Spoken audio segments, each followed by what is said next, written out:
Hear me, fallen god. None defy what the fates decree. That is how it must be. The fates were these three old crones in Greek mythology. They're usually viewed as three old women. Three nasty old women. Clotho spins the web of your life. You will never control your threat, Kratos.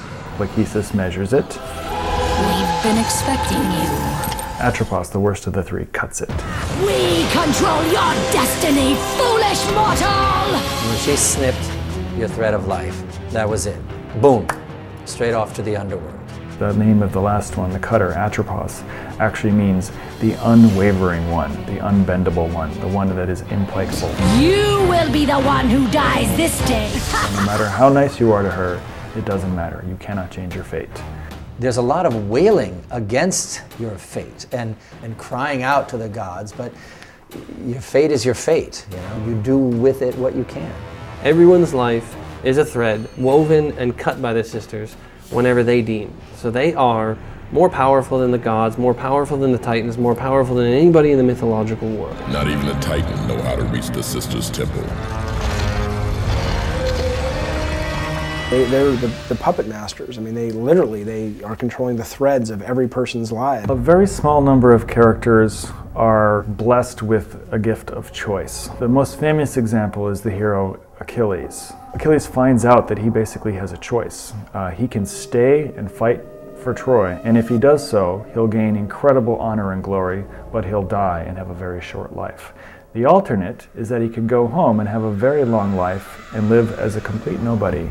Needless to say, we're still talking about him, so he chose the former. Kratos' whole story is all about fate. Now there is no hope.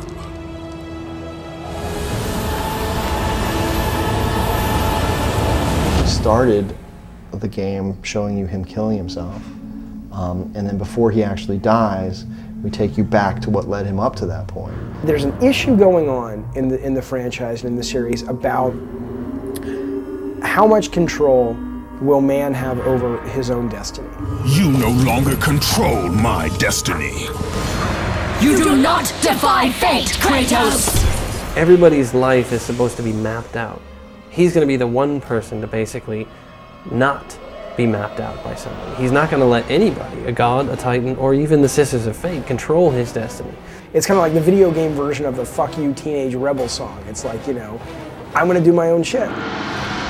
Kratos, behold the island of creation. Hold the Sisters of Fate. The Island of the Fates is supposed to take place on the edge of the world, and any hero that has made it this distance is definitely a worthy one. You seek the sisters to kill Zeus. Everybody on the island is not only there to seek out the Sisters of Fate to change their fate, but they're all kind of reminders of the horrible things that Kratos has done in his past. Every time he turns the corner, somebody's there reminding him of what he's done. Your soul will never find peace for what you have become. I am what the gods have made me.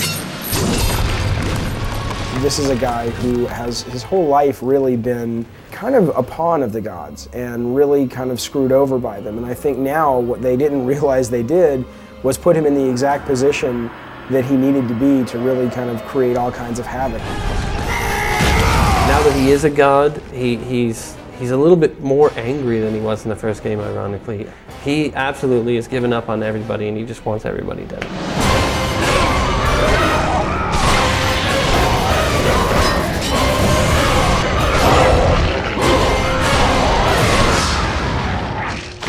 He's a bastard.